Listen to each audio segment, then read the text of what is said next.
Hello बच्चों, आप सभी का बहुत स्वागत है। आज के इस सेशन में हम बिहार बोर्ड क्लास 8 विज्ञान की नई पाठ्य पुस्तक से अध्याय 10 का अध्ययन करेंगे। बहुत ही संक्षेप में जो इस अध्याय में दिए गए जो खास पॉइंट हैं, जो मेन पॉइंट है, बस उसी का जो है हम संक्षेप में अध्ययन करेंगे।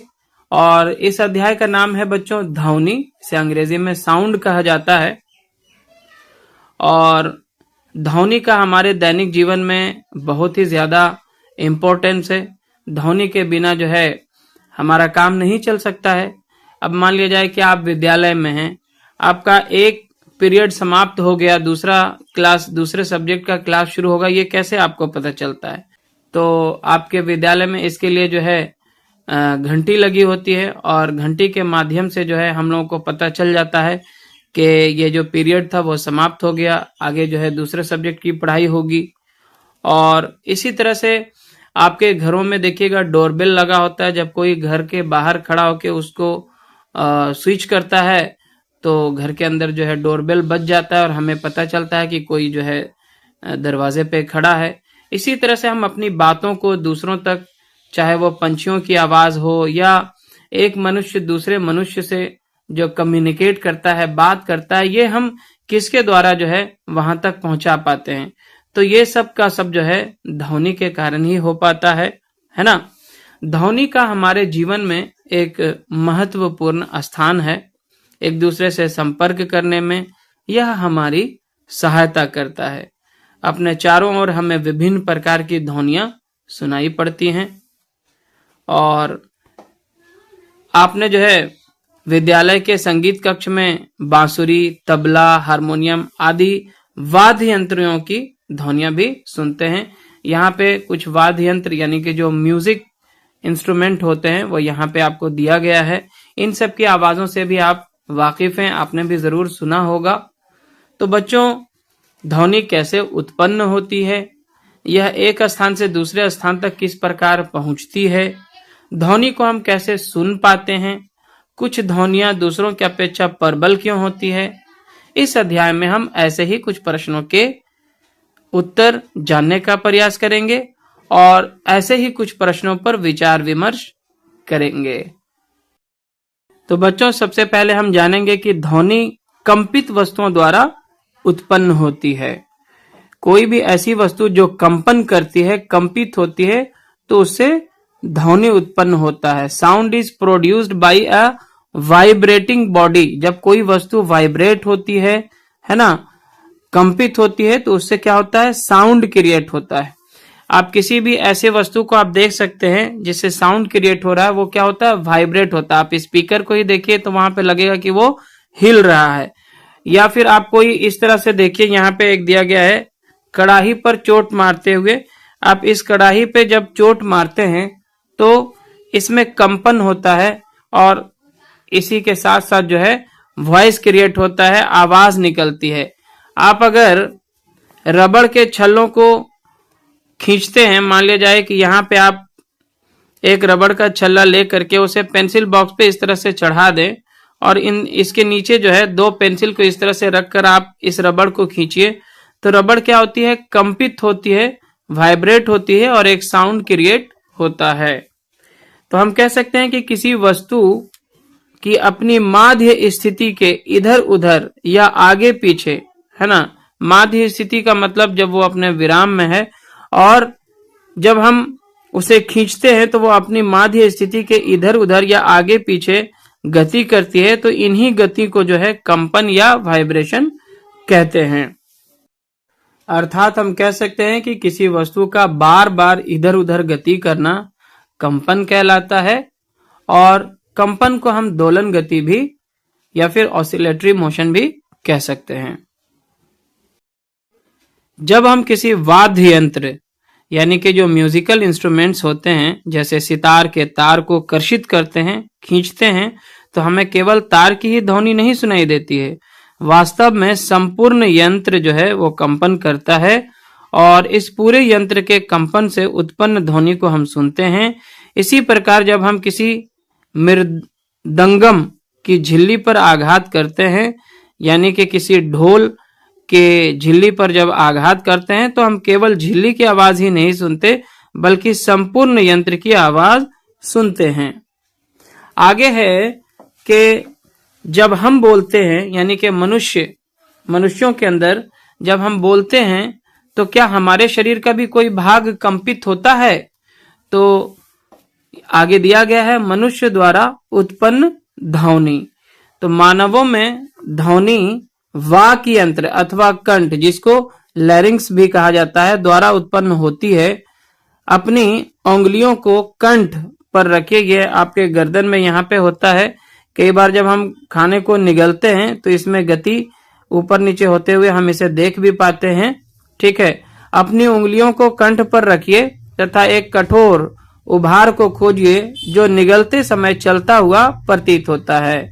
शरीर का यह भाग वाक यंत्र यानी कि वोकल कोड्स कहलाता है।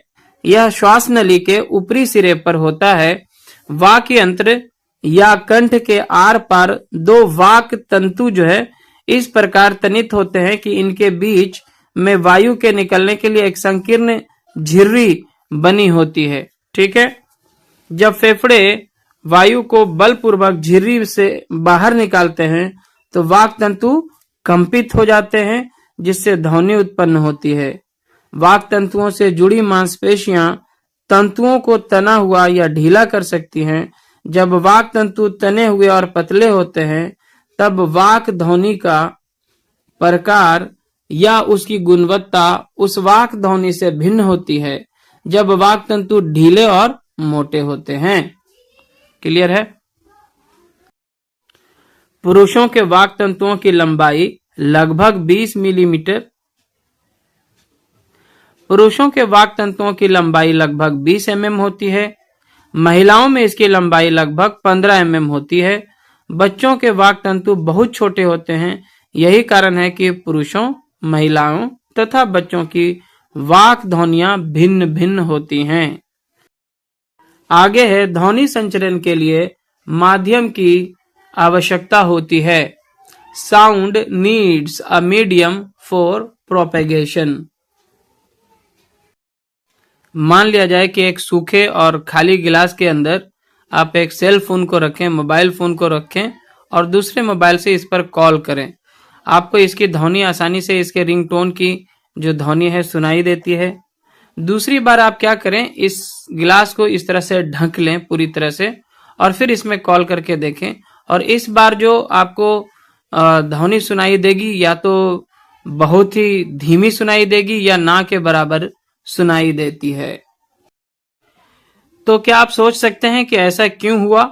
क्या यह संभव है कि गिलास में वायु की मात्रा कम होने और घंटी की प्रबलता कम होने में कोई संबंध है? तो बिल्कुल। वास्तव में यदि आप गिलास में से सारी वायु बाहर खींच पाते तो ध्वनि पूरी तरह सुनाई देना बंद हो जाती। इसका कारण यह है कि ध्वनि को संचरण यानी कि एक जगह से दूसरी जगह जाने के लिए कोई माध्यम चाहिए। जब किसी बर्तन में से वायु पूरी तरह निकाल दी जाती है तो कहा जाता है कि बर्तन में क्या है, निर्वात है, वैक्यूम है। ध्वनि निर्वात में संचरित नहीं हो सकती। ठीक है, तो हम कह सकते हैं कि ध्वनि उत्पन्न करने के लिए, ध्वनि के संचरण के लिए जो है माध्यम का होना जरूरी है। और ध्वनि जो है आपने देखा कि यहाँ पे वायु से होकर जा सकती है, निकल सकती है। साथ ही साथ ध्वनि जो है पानी से होकर के भी यानी तरल से भी होकर के गति कर सकती है, और साथ ही साथ ये ठोसों के द्वारा भी, ठोसों से होकर भी गुजर सकती है। यहाँ पे आपको क्या करना है, किसी पात्र के अंदर जो है या टब के अंदर पानी भर लेना है और आपको अपना कान जो है इस पानी में इस तरह सटाना है कि पानी आपके कान के अंदर न चला जाए। बस इसके संपर्क में रखना है और इसके अंदर घंटी बजानी है। आपको घंटी की आवाज आसानी से सुनाई देती है। इसी तरह से यहाँ पे दो बच्चे हैं, एक स्केल अपने कान में सटा रखा है और दूसरे यहाँ पे क्या कर रहा है, और जो दूसरा बच्चा है यहाँ पे कुछ हिट कर रहा है, हल्का हल्का टच कर रहा है, और इसके टच करने की जो उंगलियों की जो यहाँ पे उंगलियों से वो जब वो इस पे कुछ टच करता है इस तरह से, तो इसकी साउंड यहाँ पे पहुंचती है। यानी कि ये जो है ठोसों से होकर भी जा सकती है।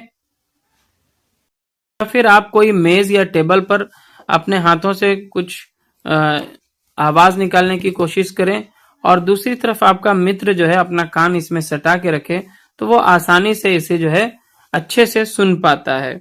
यानी कि ध्वनि जो है ठोस पदार्थों में भी संचरण कर सकती है। यह ठोस, द्रव और गैस तीनों तरह के पदार्थों से होकर गमन कर सकती है, गुजर सकती है। और ध्वनि जो है वो डोरियों से भी होकर जा सकती है। आप इस तरह का टेलीफोन भी बना सकते हैं। ठीक है, आप यहाँ पे 2 प्लास्टिक के गिलास ले सकते हैं या फिर गत्ते का भी आप बना सकते हैं, और यहाँ पे एक छिद्र करके एक रस्सी के द्वारा जो है आप दूसरे को कनेक्ट कर सकते हैं। एक बच्चा यहाँ पे बोले और दूसरा सुने, आसानी से जो है जैसे टेलीफोन में आपको आवाज आती है वैसे ही आपको ध्वनि जो है यहाँ पे सुनाई देती है। आगे है कि हम ध्वनि को अपने कानों द्वारा कैसे सुन पाते हैं। तो कान की जो बाहरी भाग की आकृति होती है वो कीप यानी कि फनल जैसी होती है। जब ध्वनि इसमें प्रवेश करती है तो यह एक नलिका से गुजरती है जिसके सिरे पर एक पतली तानित झिल्ली होती है। इसे कर्णपटा या ईयर ड्रम कहते हैं। तो यहाँ पे आप मानव कान की जो बाहरी ढांचा है, जो बाहरी हिस्सा है, उसे देख पा रहे हैं। यह एक कीप के समान होता है और ये इसका आंतरिक भाग है। कर्णपटा यहाँ पे होता है और ये जो है एक इस पे झिल्ली के समान जो है संरचना होती है। कर्णपटा एक तानित रबड़ की शीट के समान होता है। ध्वनि के कंपन कर्णपटा को क्या करते हैं, कंपित करते हैं, वाइब्रेट करते हैं। कर्णपटा जो है कंपनों को आंतर कान यानी जो इनर ईयर तक भेज देता है, वहां से संकेतों को मस्तिष्क तक भेज दिया जाता है। इस प्रकार हम ध्वनि को सुनते हैं। ठीक है, आगे बढ़ते हैं। आगे है बहुत ही इंपॉर्टेंट, जो इस चैप्टर का खास पॉइंट है, वो है कंपन का आयाम, आवर्तकाल तथा आवृत्ति। किसी वस्तु का बार बार इधर उधर गति करना जो है कंपन कहलाता है, वाइब्रेशन कहलाता है, और इस गति को हम दोलन गति भी कहते हैं। अब हम जानेंगे कि आवृत्ति क्या होती है। तो प्रति सेकंड होने वाले दोलनों की संख्या को दोलन की आवृत्ति या फ्रीक्वेंसी कहते हैं। आवृत्ति को हर्ट्ज में मापा जाता है। इसका संकेत Hz है। हर्ट्ज आवृत्ति 1 दोलन प्रति सेकंड के बराबर होती है। 1 हर्ट्ज जो है आवृत्ति के 1 दोलन प्रति सेकंड के बराबर होती है। यदि कोई वस्तु 1 सेकंड में 20 दोलन पूरी करती है तो इसकी आवृत्ति क्या होगी? तो इसकी आवृत्ति जो है 20 हर्ट्ज होगी। आगे है ध्वनि की प्रबलता तथा तारत्व, जिसे लाउडनेस एंड पिच कहा जाता है। आगे हम आयाम यानी एम्पलीट्यूड को समझते हैं। ध्वनि की प्रबलता ध्वनि उत्पन्न करने वाले कंपनों के आयाम के वर्ग के समानुपातिक है। उदाहरण के लिए यदि आयाम दुगना हो जाए तो प्रबलता 4 के गुणक में बढ़ जाती है। प्रबलता को हम डेसिबल, जिसे शॉर्ट में डीबी कहा जाता है, मात्रक में व्यक्त करते हैं। ठीक है, और एक बात ध्यान में आपको रखना है कि 80 डेसिबल से अधिक प्रबल शोर जो है शरीर के लिए कष्टदायक होता है। 80 तक नॉर्मल हम आसानी से सुन सकते हैं, इससे ज्यादा जो होता है वह हमारे लिए कष्टदायक हो सकता है। ध्वनि की प्रबलता इसके आयाम पर निर्भर करती है। जब किसी कंपित वस्तु का आयाम अधिक होता है तो इसके द्वारा उत्पन्न ध्वनि जो है प्रबल होती है। जब आयाम छोटा होता है तो उत्पन्न ध्वनि जो है मंद होती है। तो आयाम को हम अगर फिर से समझने की कोशिश करें तो हम कह सकते हैं कि यह ध्वनि तरंग की तीव्रता या शक्ति को मापता है।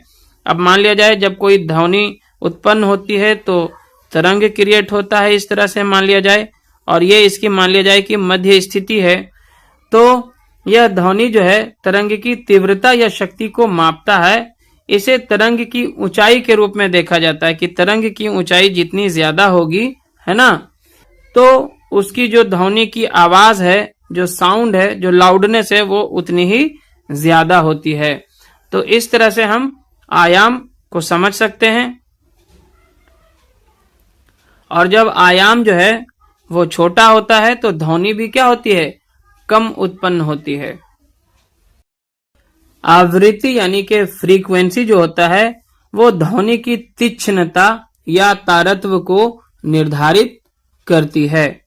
यदि कंपन की आवृत्ति अधिक है ना, जब कंपन की आवृत्ति अधिक होती है यानी कि दोलनों की संख्या अधिक होती है तो हम कहते हैं कि ध्वनि तीखी है। यदि कंपन की आवृत्ति कम है यानी कि प्रति सेकंड जो दोलन है अगर वो कम है तो हम कहते हैं कि ध्वनि का तारत्व कम है, यानी जो पिच है ध्वनि का वो कम है। उदाहरण के लिए ढोल मंद आवृत्ति से कंपित होता है इसलिए यह कम तारत्व की ध्वनि उत्पन्न करता है। दूसरी ओर सीटी की आवृत्ति अधिक होती है और इसलिए अधिक तारत्व की ध्वनि उत्पन्न होती है। पक्षी जो है उच्च तारत्व की ध्वनि उत्पन्न करता है जबकि शेर की दहाड़ का तारत्व मंद होता है। तथापि शेर की दहाड़ अत्यधिक प्रबल है जबकि पक्षी की ध्वनि दुर्बल होती है। आगे है श्रव्य तथा अश्रव्य ध्वनियां। अब श्रव्य तथा अश्रव्य ध्वनियां का मतलब होता है ऑडिबल एंड इनऑडिबल साउंड्स। कितना कम से कम आवाज हम सुन सकते हैं और कितना अधिक से अधिक आवाज सुनने की कैपेसिटी हमारी होती है। हम जानते हैं कि ध्वनि उत्पन्न करने के लिए हमें एक कंपायमान वस्तु की आवश्यकता होती है ना, और लगभग 20 कंपन प्रति सेकंड से कम आवृत्ति की ध्वनियां मानव कान सुन नहीं सकता, है ना। तो यह कह सकते हैं कि 20 हर्ट्ज से कम आवृत्ति की ध्वनियां मानव कान द्वारा संसूचित नहीं की जा सकती यानी सुनी नहीं जा सकती। ऐसी ध्वनियों को अश्रव्य कहते हैं जिसको हम सुन नहीं सकते, ठीक है। उधर लगभग 20,000 कंपन प्रति सेकंड से अधिक आवृत्ति की ध्वनियां भी मानव कान द्वारा संसूचित नहीं होती। अतः मानव कानों के लिए श्रव्य की जो आवृत्ति है का जो रेंज होगा, जो परास होगा, वो लगभग 20 हर्ट्ज से 20,000 हर्ट्ज तक है। इसका अर्थ यह है कि हम केवल 20 हर्ट्ज से लेकर 20,000 हर्ट्ज के बीच की आवृत्ति वाली ध्वनियों को ही सुन सकते हैं। आगे है शोर तथा संगीत, नॉइज एंड म्यूजिक। तो बच्चों ऐसी ध्वनियां जो सुनने में हमें सुखद का अनुभव कराती हैं जैसे म्यूजिक वगैरह, तो ऐसे ध्वनियों को सुस्वर ध्वनि या संगीत कहते हैं। और ऐसी कोई भी ध्वनि जिससे हमें कठिनाई उत्पन्न होती है, चाहे वो आपके आसपास कोई निर्माण कार्य से होने से जो है हथौड़ों की आवाज हो या किसी मशीन की आवाज हो, गाड़ी मोटर की आवाज हो या फिर पटाखों की आवाज हो, इस तरह की आवाज जो आपको सुनने में अच्छा नहीं लगता है, कष्ट होता है ना, तो ऐसे ध्वनियों को हम शोर कहते हैं, नॉइज कहते हैं। आगे है ध्वनि प्रदूषण यानी कि नॉइज पॉल्यूशन, ठीक है। आप वायु प्रदूषण के बारे में पहले से ही जानते हैं। वायु में अवांछित गैसों तथा कणों की उपस्थिति वायु प्रदूषण कहलाती है। इसी प्रकार वातावरण में अत्यधिक या अवांछित ध्वनियों को ध्वनि प्रदूषण कहते हैं, ठीक है। ध्वनि प्रदूषण के कुछ स्रोतों की आप सूची भी बना सकते हैं। जैसे ध्वनि प्रदूषण के मुख्य कारण क्या क्या हो सकते हैं? वाहनों की ध्वनियां, विस्फोट जिसमें पटाखों का फटना भी सम्मिलित है, मशीनें, लाउड स्पीकर आदि।